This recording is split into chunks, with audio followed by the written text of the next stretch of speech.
Assalamualaikum warahmatullahi wabarakatuh. Perkenalkan, nama saya Fuzi Rahmawati dengan NIM 1307621025.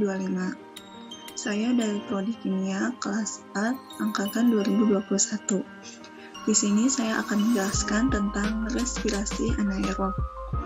Respirasi anaerob adalah proses respirasi yang tidak memerlukan oksigen.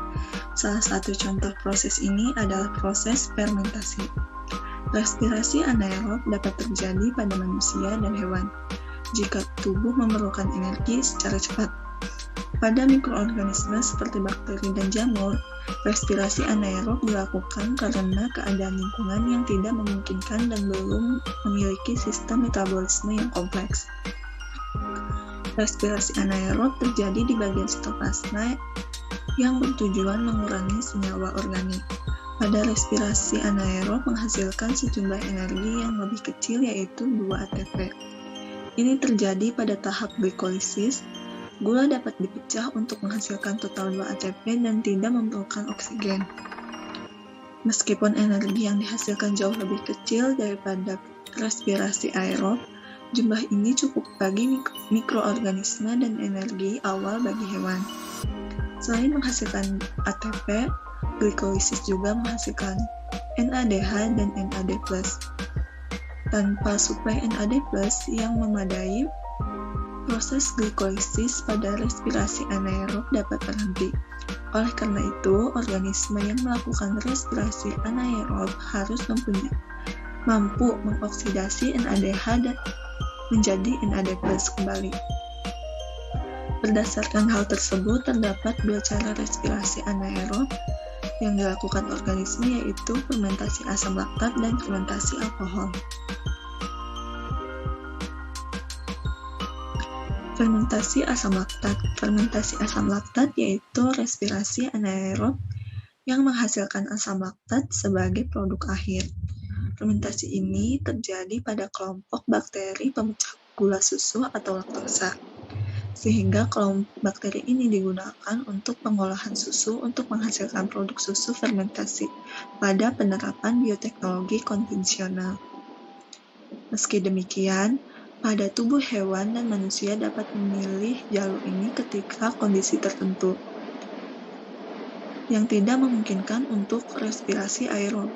Asam laktat yang dihasilkan ini merupakan senyawa toksik bagi tubuh yang dapat menumpuk di salah satu titik bagian tubuh dan menimbulkan rasa fatigue atau pegal-pegal. Aktivitas berat merupakan salah satu pemicu terjadi jalur ini. Tahap atau proses fermentasi asam laktat ini yaitu ada glikolisis. Glikolisis merupakan reaksi perombakan glukosa yang terjadi di sitoplasma. Reaksi glikolisis terdiri atas 10 tahapan yang melibatkan enzim-enzim respirasi di dalam sitoplasma.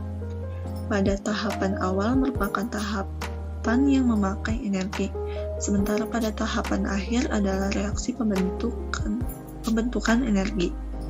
Total energi yang dihasilkan dari reaksi ini ialah sebesar 2 ATP.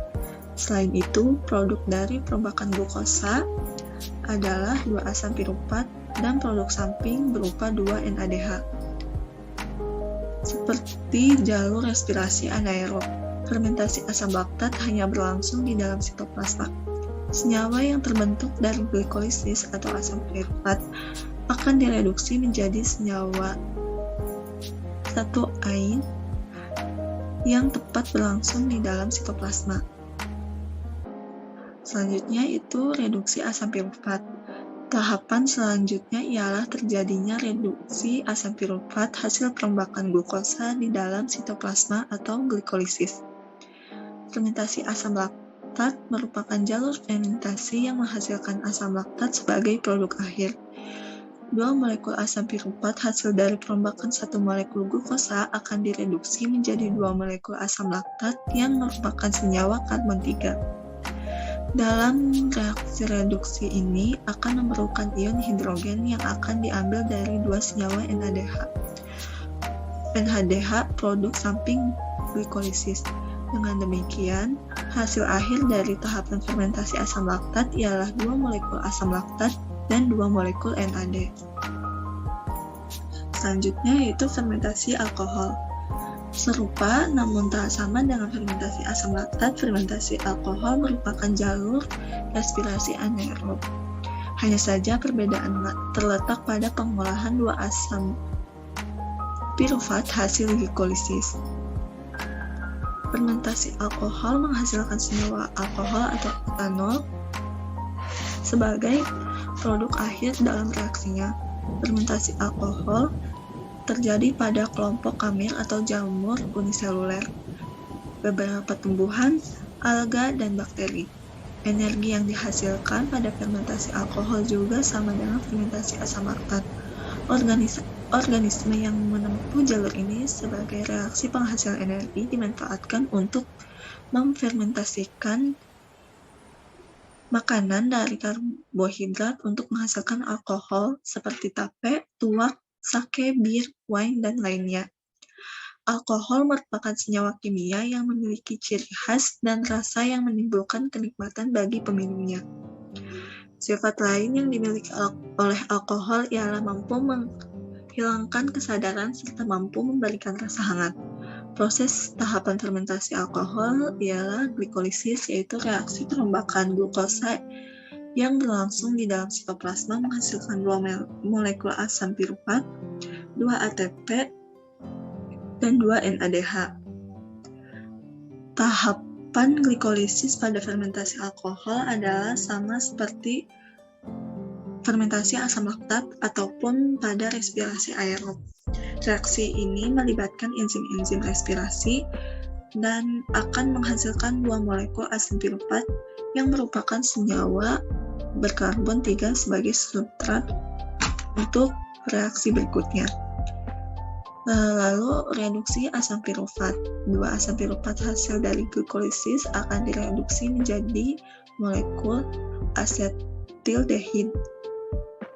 Reaksi ini melibatkan enzim pirufat dekarboksilase. Asam pirufat akan dirombak menjadi senyawa karbon 2 yaitu asetaldehid dan karbon dioksida yaitu senyawa karbon 1.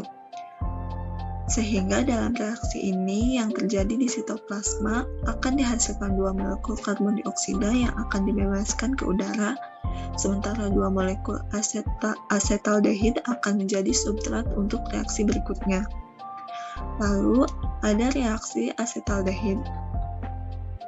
Reaksi ini merupakan reaksi tahapan akhir pada fermentasi alkohol. 2 molekul asetaldehid akan direduksi menjadi 2 molekul etanol yang dikatalis oleh alkohol dehidrogenase. Enzim tersebut akan memecah NADH menjadi ion NAD dan ion hidrogen. Ion hidrogen dan ion hidrogen. Ion hidrogen dibutuhkan untuk pembentukan etanol. Dengan demikian, senyawa NADH berperan sebagai donor elektron sementara asetaldehid